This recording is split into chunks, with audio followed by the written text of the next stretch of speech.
Selamat pagi anak-anak. Salam semangat untuk kita semua. Kamu masih semangat kan, Nak? Semoga kita semua dalam keadaan yang baik ya, Nak. Masih bersama dengan saya, Mem Ida Sinaga. Sebelum mulai pembelajaran, mari kita berdoa dulu ya, Nak. Doa dimulai.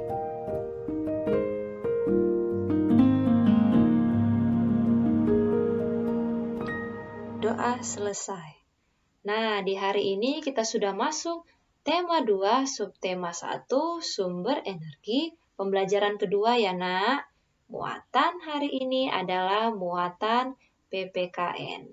Nah, hari ini kita akan membahas tentang hak dan kewajiban di masyarakat. Nah, tapi sebelumnya kita harus ingat kembali apa itu hak dan apa itu kewajiban. Masih ingat tidak kamu, Nak?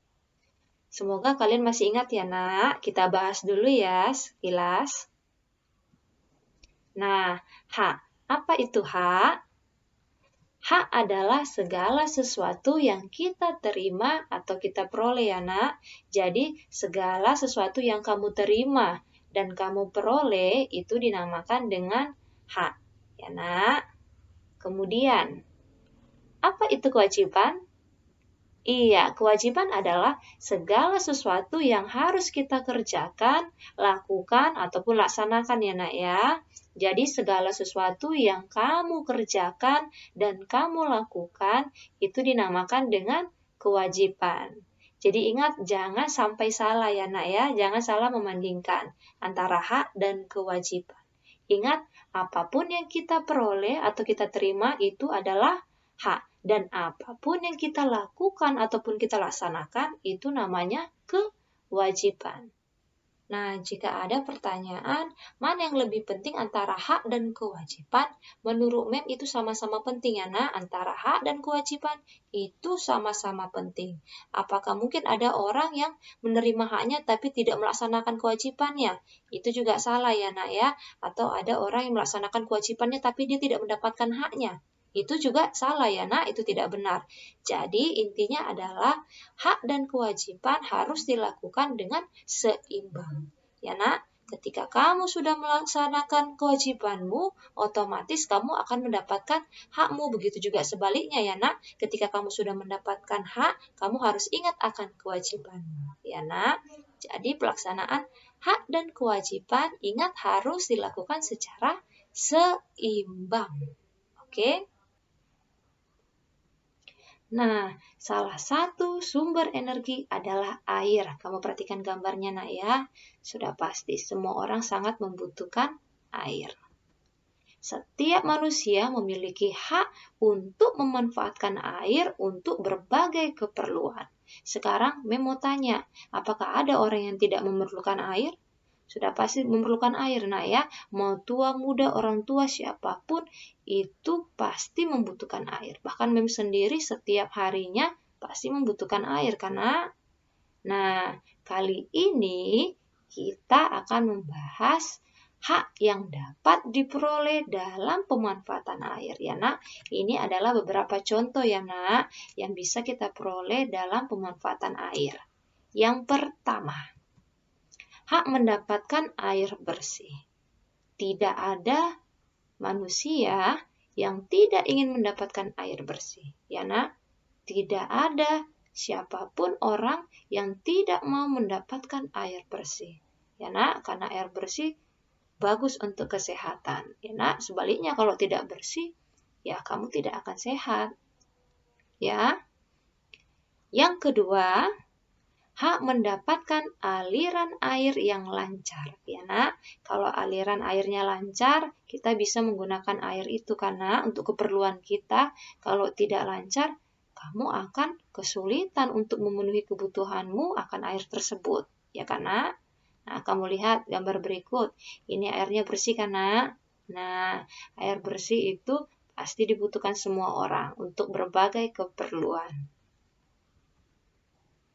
Nah, manfaat selanjutnya adalah untuk mandi. Ya, Nak, kamu pasti mandi memerlukan air karena apakah ada orang mandi yang tidak pakai air?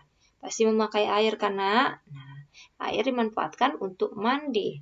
Kemudian mencuci, mau itu mencuci piring ataupun pakaian, segala pencuci itu pasti kita memanfaatkan air ya, karena mau cuci mobil, cuci motor, sepeda dan lain-lain. Itu kita pasti memerlukan air ya Nak. Nah, kemudian juga minum. Di sini kita memanfaatkan air. Nah, jadi coba bayangkan Nak, lihat di gambar yang di bawah ini. Nah, di sini beberapa orang berkumpul dengan memanfaatkan air yang seadanya untuk mandi. Bayangkan, air aliran sungai ini anak ya. Mereka pergunakan untuk mandi, di situ untuk mencuci pakaian dan sebagainya. Nah, kamu lihat juga gambar di samping di sini. Nah, bapak-bapak ini harus mengambil dulu air bersih dari sumbernya untuk dibawa pulang. Jadi, di sini kamu Nak, bersyukurlah kita di rumah masih bisa menggunakan air seperlu kita ya Nak ya. Setiap hari kapan kamu mau mandi, kapan kamu mau memerlukan air ya Nak, entah itu untuk mencuci piring, mencuci pakaian dan lain-lain. Bahkan kamu mendapatkan air bersih setiap harinya karena itu kamu harus bersyukur. Karena di luar sana masih banyak orang yang tidak mendapatkan air bersih. Ya Nak? Kemudian, hak memanfaatkan air untuk mengairi sawah. Ya Nak, di sini kita pergunakan untuk tumbuhan. Nah, berikut contoh kewajiban yang harus dilaksanakan manusia dalam pemanfaatan air. Masih ingat tidak kamu Nak, apa itu kewajiban? Kewajiban adalah segala sesuatu yang harus kita lakukan atau kita laksanakan ya Nak. Nah, di sini kita memiliki kewajiban dalam pemanfaatan air. Apa saja itu? Yang pertama, menggunakan air sesuai kebutuhan. Nah, arti sesuai kebutuhan di sini adalah kita menggunakan air sesuai dengan keperluanmu ya Nak ya. Contohnya, ketika kamu mandi, pergunakanlah air itu dengan seperlunya ya Nak. Jangan kamu habiskan sampai berlebihan. Itu sudah salah ya Nak. Itu kamu sudah tidak melaksanakan kewajibanmu. Pergunakanlah dengan seperlunya. Atau ketika kamu hendak mencuci motor, ya tidak setiap hari juga kamu mencuci motor karena pergunakanlah ketika memang keadaan motor kamu sudah tidak bersih ya Nak. Jangan pula setiap hari. Itu namanya kamu sudah membuang-buang air ya Nak. Tidak bagus juga pemanfaatannya. Ya. Kemudian, menutup keran air jika sudah tidak digunakan lagi. Ya Nak, kenapa harus kita tutup? Karena ketika itu terbuang-buang, itu namanya kamu sudah tidak menghemat air ya Nak. Kamu juga tidak melaksanakan kewajiban. Kamu bayangkan, dengan menghemat air, kamu juga sudah membantu temanmu ataupun orang di luar sana yang kekurangan air ya Nak. Jangan kita karena air kita ada di sini bersih, berlebih, kamu biarkan saja begitu. Itu tidak benar ya Nak ya. Kamu juga memiliki kewajiban untuk memanfaatkannya seperlunya. Ya Nak, salah satunya dengan menutup keran air jika sudah tidak digunakan lagi ya Nak. Kita harus menghemat. Nah, yang ketiga, tidak mencemari air dengan limbah. Ini salah satu contohnya ya Nak ya. Kamu lihat di sungai-sungai itu begitu banyak sampah-sampah. Itu bermula dari hal kecil. Contohnya bagaimana? Ketika kamu makan sesuatu, sampahnya kamu buang begitu aja.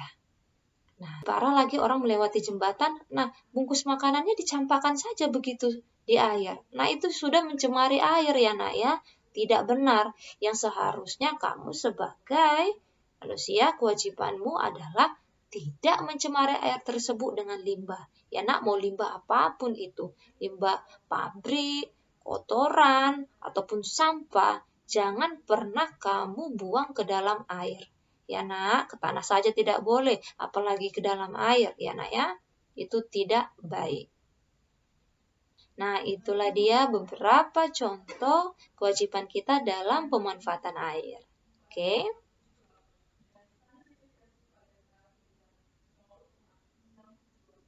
Nah, untuk soal hari ini dari muatan PPKN, jawablah pertanyaan berikut dengan benar ya Nak. Untuk soal yang pertama, tuliskan perbedaan antara hak dan kewajiban. Jangan sampai salah ya Nak. Yang kedua, Tuliskan 3 hak yang diterima manusia dalam pemanfaatan air. Ya nak, kamu tuliskan 3 hakmu ya sebagai manusia dalam pemanfaatan air. Untuk soal yang ketiga, yang terakhir, tuliskan 3 kewajibanmu dalam pemanfaatan air. Mudah kan nak? Itu tadi sudah kita pelajari semua di materi tadi. Nah, pembelajaran kita selesai sampai di sini. Semoga kamu mengerti ya nak ya. Kerjakan tugas kamu dengan baik. Semangat dalam belajar. Jaga kesehatanmu ya nak ya. Salam dari saya.